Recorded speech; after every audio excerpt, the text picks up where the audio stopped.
What's up with my channel? I am DJ. Black guy in there for the first time. Hit that like button, subscribe button. So yesterday I went and saw the highly anticipated Black Panther Wakanda Forever, the sequel to obviously Black Panther. Just want to give my thoughts and a review of it. I will put a spoiler warning up when I get into spoilers, but this first little part we're going to talk about my general thoughts on the movie. So yeah. Overall, first of all, I will say this movie comes out the gate with the emotions. Like it is, soon as they go into it, it is straight emotional. Um, Obviously because R.I.P. Chadwick Boseman's death had a big impact on this movie and the filming of it, and just he touched so many lives that they did a really good tribute to him throughout the movie. I thought there was at the beginning and at the end very good tribute to it.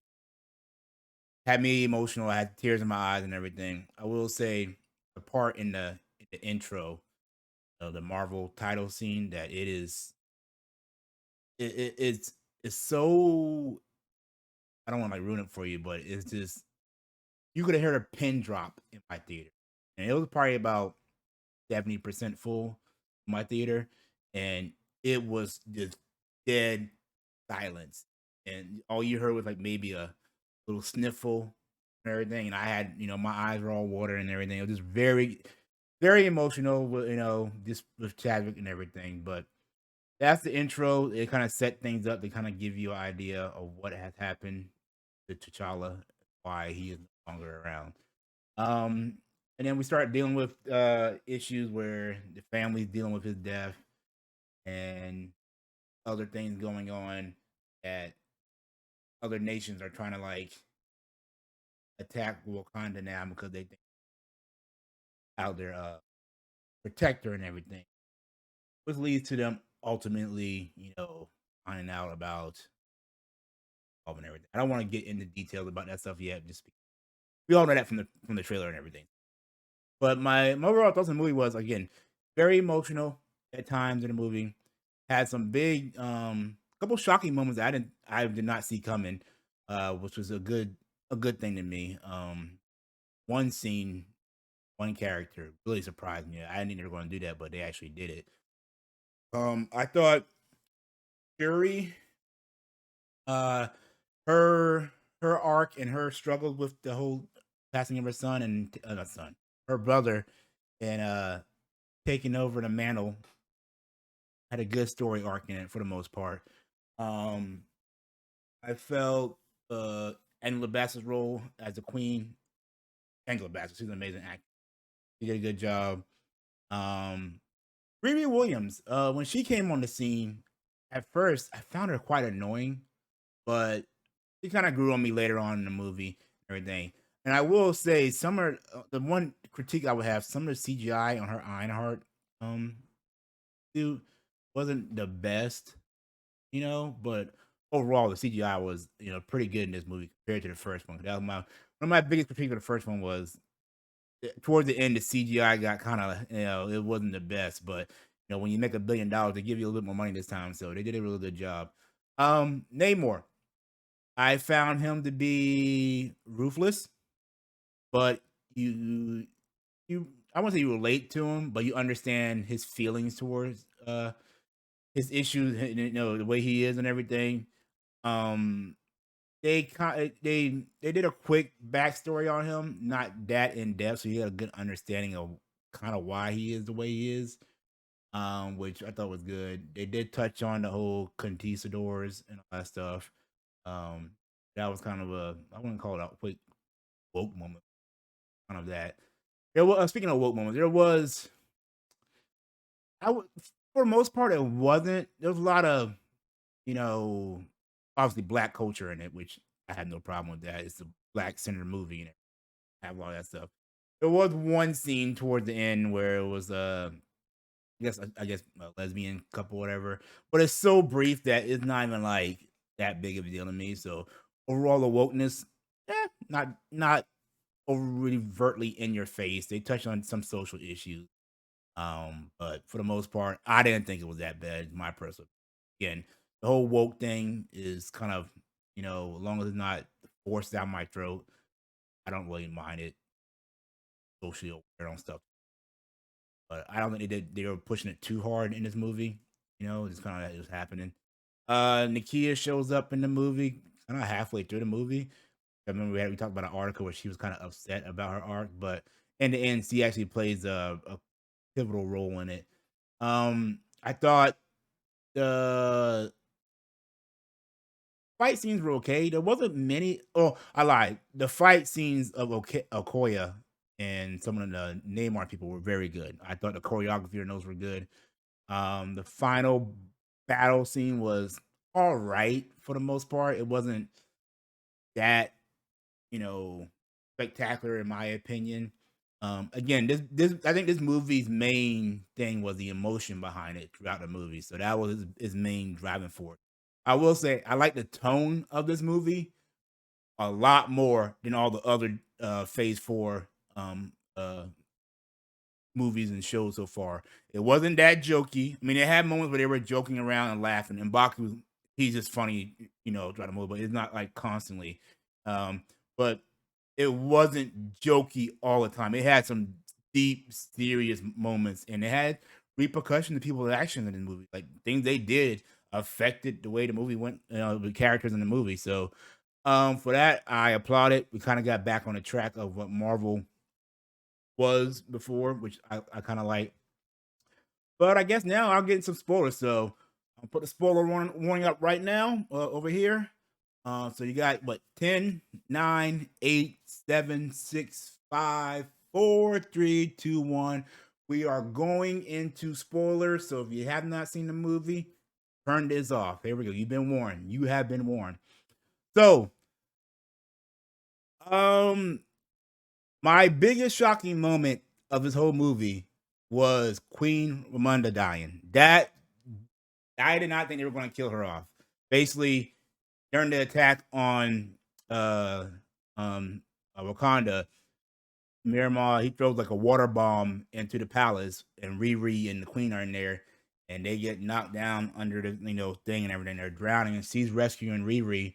She saves Riri, but unfortunately, she drowns, and uh, that was actually we had two funerals in here. So Sherry lost her brother, her father, and her mother, and you kind of understand the anger she has because the movie starts off with Chadwick, or as Chadwick, T'Challa dying. Like we don't ever see him, but he's literally like on the edge of dying right now, and Shuri's in her lab trying to figure out a DNA sequence to cure whatever disease he has.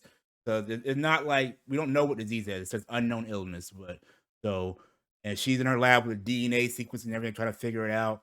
And she's trying to recreate the heart herb, whatever it's called, whatever that plant is that they use, and it keeps failing. And I think highest like 30% success rate. And he's like, "All right, print it."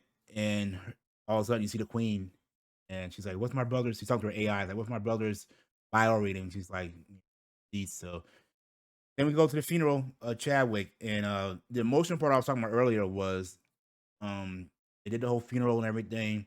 See the coffin go up, and it's got the Black Panther on the front of the coffin like this and everything, and see it go up, and it goes in one of their ships, and it flies off, and they cut to the Marvel logo, and it's all Chadwick and T'Challa images throughout all the movies and everything. It's all purple, but it's complete silence. There's no music behind it. There's nothing. That I'm telling you, that just it was like a punch in the stomach. It's just that was emotional as hell. Like I had a tear coming down. It just it was to me it was very emotional in that moment. It was a good tribute to Chadwick, and he will be missed. I will say that, and they did a real good job at honoring him in this movie for that. But there's a 6 year time jump, from the time he dies to now, and Nakia's gone. She's off, disappeared or whatever, and the queen is basically in charge, and he's talking to I guess the UN, France, and someone else, and they're like, "Well, Wakanda's a threat because they have all this vibranium and everything, and blah blah blah." And the queen's like, "The threat would be y'all guys having it. We don't, we, because I guess they want Wakanda to share their stuff, but the Wakandas know that." if outsiders get this, they're gonna use it for nefarious reasons. Meanwhile, I guess it happened a couple of days before is the French actually raided one of the Wakandans' research facilities, and unbeknownst to them, the Dortmund were in there and beat the hell out of their French operatives. And at the UN meeting, the Queen has a little show where the guards walk in all the French operatives while the French ambassador is standing there, and she just has like egg on her face and everything. I will say though, the Queen's bodyguards, they look badass. They're wearing all black. They got like this braided ponytail. It kind of reminds you of like I don't know, one of those African antelopes, whatever, like this behind their back, and they wear this black mask across their face. Pretty badass. I might have to maybe a Halloween costume I have to do later on. But so, and I will say they actually Georgia Mound are like the Guardians and everything. You see a lot more male bodyguards and soldiers and stuff throughout this whole movie. I thought it was pretty cool. Especially the River Tribe, they look pretty badass. But fast forward, you have a CIA. They're out in the ocean on this vessel, and they have a vibranium detector, and it's on the bottom of the ocean, and they discover vibranium. And while it's going on, they get attacked by Namor's people. They don't know who they are and everything. So after all that, Namor comes over to Wakanda and is like, the Queen and Shuri are doing a little spiritual thing, and he's trying to talk to Shuri about because she's like, she's all in the lab now, trying to just drown herself in technology, so she's gonna deal with her loss of her brother and everything. But somehow Namor he sneaks past all their guards and like tells them like, look, y'all coming out to everybody in the world has put my people in danger because all these outsiders now looking for vibranium, and they stumbled across our vibranium, and we want the scientists that made that detecting device, and so either you get her or we're gonna kill him. So kind of puts the blame on them. He tried to get them to be allies at one point, and so but the scientist who creates this is actually Riri Williams. I think she's like 17 or 18, whatever. She's 19, 19, I think she is. She's an MIT student, and they make a little comment that MIT is like one of Wakanda's grade schools, so that's sort of their advanced and everything. And so Okoye and Shuri end up going to the states to get Riri, because they don't want the Nairmont people to find them. And this is where I didn't really like her when I first introduced her, but she grew on me. So they get her back to Riri's lab. That's where you see the Ironheart suit. There's a big police chase, and I guess Neymar's number one, number two are here, and these two are badass. Especially the dude, I can't remember his name, but him and Okoye go at it on that bridge, and this is the first time I think Okoye ever lost a fight because she's giving her all, but this dude is just hitting her and taking her out, and just like she said, she put some blows that would kill someone else, but they got back up like it was nothing. So she loses. Neymar's people, they kidnap Riri and Shuri, take them back to Takalin, the place that it's called, and he's showing around. He's like, basically, look, we want the scientists, either we want to kill her or you do something. So he's like, I can't let you kill her and everything. Meanwhile, the Queen contacts Nakia, finds out where she's at, and because she's a spy and everything, so he ends up infiltrating and rescuing Riri and Shuri. But during the process, they kill one of Namor's people, and that's basically act of war. So that's when the whole battle at Wakanda happens, and and Baku, man, I like Mbaku, but he got his ass kicked. So he meets Namor.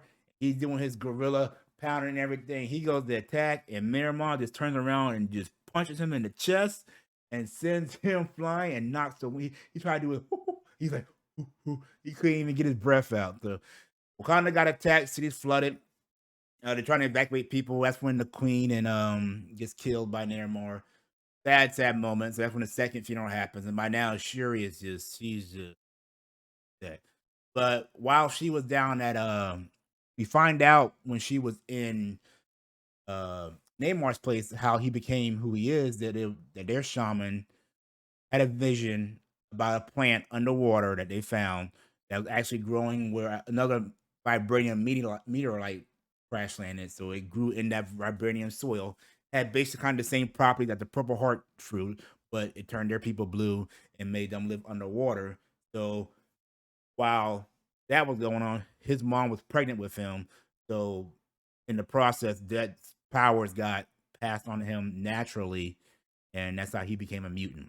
So but he's able to breathe on land and water, whereas others can't breathe on. So that's kind of his quick backstory on him. So he gives Shuri a bracelet as a gift that has some of that plant infused in it.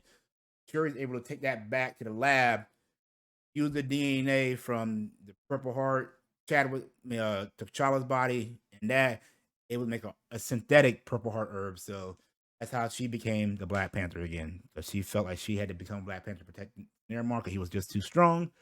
They developed a plan to capture Miramar by basically dehydrating him because he breathes through his skin. So they figure if he dries him out, he can't breathe.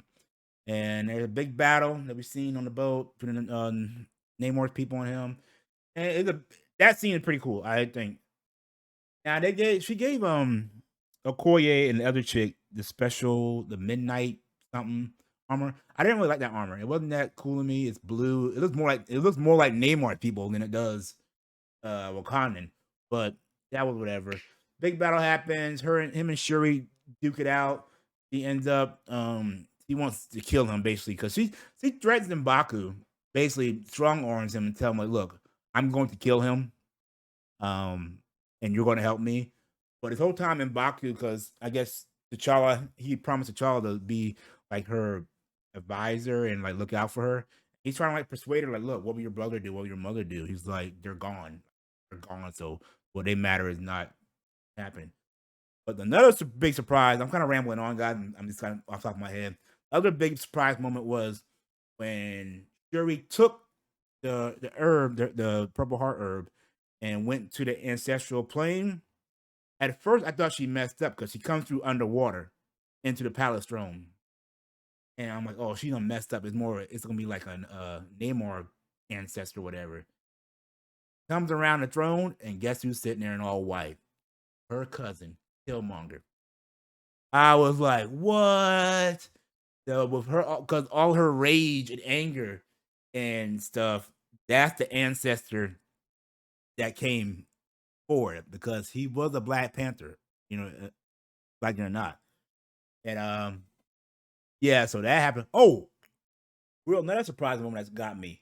Okoye got fired from the general. He was no longer the general because when Shuri got kidnapped, the queen was pissed because he was like, when Killmonger took over and had me on the run, you stood by the throne and you didn't support us. And then now I told you not to take my daughter on that mission and you got her captured. I've lost everything. Like my husband, my son's gone. Now my daughter's missing. Oh hell no, you're fired. And the court's on there begging and everything, but she got fired. But back to the whole Killmonger thing. So he's basically telling her, like, look, are you gonna do you have the balls to do what needs to be done to kill this man and everything? And Shuri's basically like, I want to see him the life come out of his eyes as I kill him and everything. So she's just motivated by rage and revenge, and that's why Killmonger came along, which was I thought that was a good twist. I didn't see that one coming. Very surprising. Anyway, so battle happens, blah blah blah. They're going back and forth. She actually gets stabbed by Namor, but she's able to rage. She takes it off, and then she blows the ship that's behind them and burns Namor. And he's basically about to die. She got the spear next to his neck, and CC flashes her mom, and her mom talks her out of it. They end up thinking like, it's best for us to have some kind of alliance and work. Cause the big battle. Not really peaceful and everything. But the big other shocker is only one end credit scene, and it's with Shuri and Nakoya, whatever. And the big shocker is he had a kid. That's what the dad was. T'Challa. That's what the kid's name is. T'Challa. So that leaves it open for the recast of Black Panther in the future. I thought that was a brilliant idea. I I had assumptions about that. I think I said a couple times in some talks to people that I thought he might have a kid. I know Danny Comic Track, he said that a year ago. So I give him all the credit for that. He was right on that one. But I think that's a very that leaves the option to recast him down in the future. I think it, after this tribute, there should be a recast, and I think it's the best way to do it. Have him when he's like a teenage, like 18, 19, and Shuri's basically handing the mantle over to him. Brilliant idea. But that's only it. There was no really other big spoiler in. Again, I'm kind of rambling on top of my head because I just saw it yesterday. I might go see it again this weekend to get more, detail look at it because I feel like there was a lot of emotion involved with it, and I want to go back and like really look at it again. I'll probably go either this weekend or next weekend and go see it again. But that's my thoughts and stuff on the movie. If I had to give it a rating, I would say me personally, um, 8.8 and a quarter, 8.5 out of 10. I thought it was really good. Had a lot of emotion behind it. Um, Special effects were better, but the character development was really good. Um, I see some people saying they didn't like it. I personally enjoyed it. I personally enjoyed it. The one thing I will say, it wasn't very focused on. It was more. You had a lot of characters to focus on this one, so it wasn't like just straight on one person throughout the whole movie in this one. I mean, you follow Shuri, you follow the Queen, you follow Namor, you follow Okoye at one point, you follow Riri a little bit, you follow M'Baku. So there's a bunch of different like subplots or story. Oh, even Agent Ross, who by the way, Valentino Tina Fonte or Fonte, whatever it is, she shows up in this from the end of from a Winter Soldier, not Winter Soldier, but Falcon Winter Soldier, and from the end of Black Widow.